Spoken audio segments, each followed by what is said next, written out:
How many snaps did they run in the 14 personnel? That's only for us. 100% of the snaps.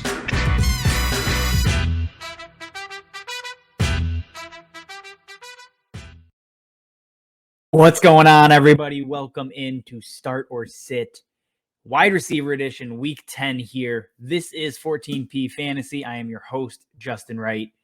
We got 6 names, some starts, some sits, some flex plays. We'll get into all those. Before we do, though, remember to subscribe to the YouTube channel. Follow us over on Twitter at 14P_fantasy. And then at the bottom, you can catch me there at Justin_14P. Drop, start, sit questions, comments, whatever else you want. We'll answer as many as we can throughout the week. And let's get into it, guys.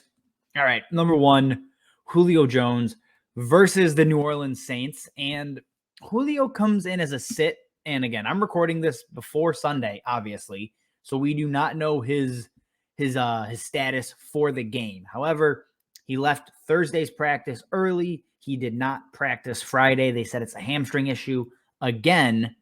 So even if he is active, how healthy is he? That's been the question the entire season, and it's never really worked out, and how much does he even play if he is healthy, and then you factor in what has he done this year? 1 game in double digits. The rapport with Tannehill has not been there. He hasn't been healthy enough, to build that, it seems. So if you have Julio, you got to sit him. I don't care how deep you're going. I'll play OBJ over Julio. I'll play Van Jefferson over Julio. Tyler Johnson, if Chris Godwin sits, I'll play him over Julio. I just have no interest in putting Julio into my lineup for Week 10.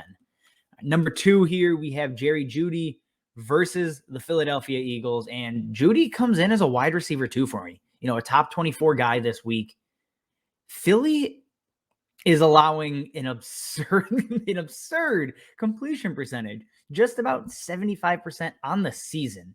And when you couple that with Courtland Sutton is most likely going to be shadowed by Darius Slay on the outside, that opens things up for Jerry Jeudy. They were moving him around the formation, getting him in bubble screens in motion and everything else last week, in his second game back from injury, had 8 targets, went into double digits.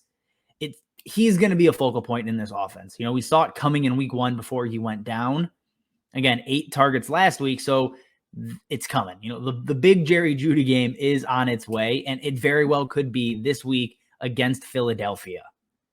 Number 3 here, we have Cole Beasley versus the New York Jets, and Cole Beasley comes in as a flex. Again, you would think he, with how he's been playing, 33 targets the last 3 weeks, he would have to be a must-start wide receiver too. If he wasn't playing the Jets, he probably would be. But Michael Carter has been locking up slot receivers. The fewest points allowed to the slot this season is against Michael Carter. He has been locked down. He's been great.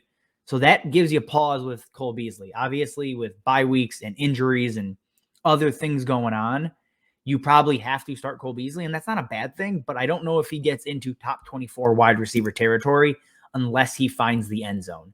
It's going to be a grind for him this week. But again, if you have him, take the volume. He probably ends up, being a startable player in Week 10.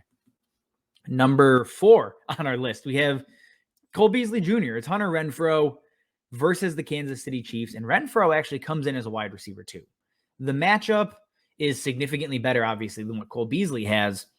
The target volume, extremely similar. With Bryan Edwards out, Cole Beasley tied with Henry Ruggs out, Hunter Renfrow tied his season high in targets with 9. He's the wide receiver 1 here. It's him and Darren Waller. Those are the pass catching options. I get we're going to have, Deshaun Jackson here now as well. And Bryan Edwards technically still plays on the Raiders. But Hunter Renfrow is their quote-unquote wide receiver 1 here.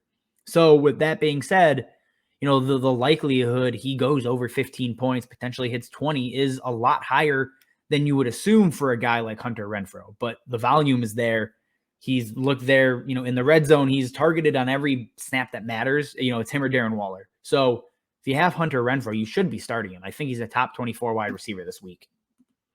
Moving to number 5 and our second sit on the list, it is Elijah Moore, the breakout from week 9. if this wasn't Buffalo, I'd be starting Elijah Moore everywhere. Like, there's no question about it. Elijah Moore is the best wide receiver on this team by a wide margin. I mean, I get Corey Davis is there and he's fine.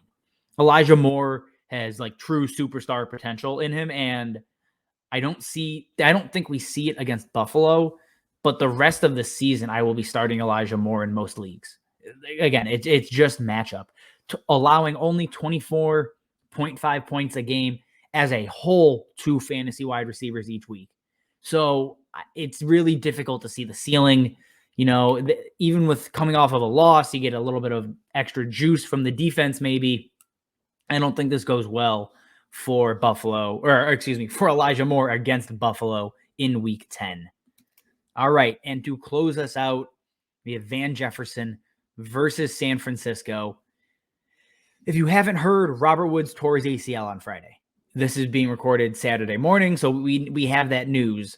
And that means, you know, with OBJ still getting familiar, he's been there less than a week, Van Jefferson probably has the largest role he's going to see the rest of the season this week. And I get it, it's a Monday night game, so that feels a little bit odd with him in a primetime setting. But Van Jefferson has top 24 upside.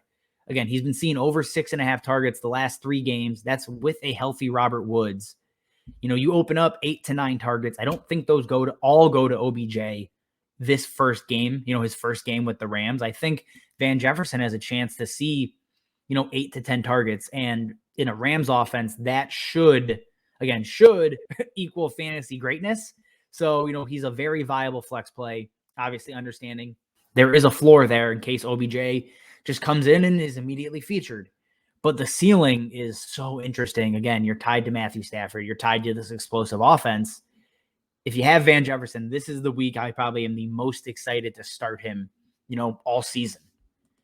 All right, guys, that is all we have for you. If you got other questions on any guys that weren't in these 6, you know, there's plenty of them, drop them below. Remember to subscribe to the YouTube channel. Follow me over on Twitter at Justin_14P. All right, guys, as always, thanks for watching, and we will see you next time.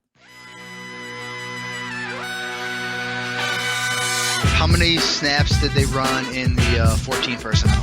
That's only for us. 100% of the snaps.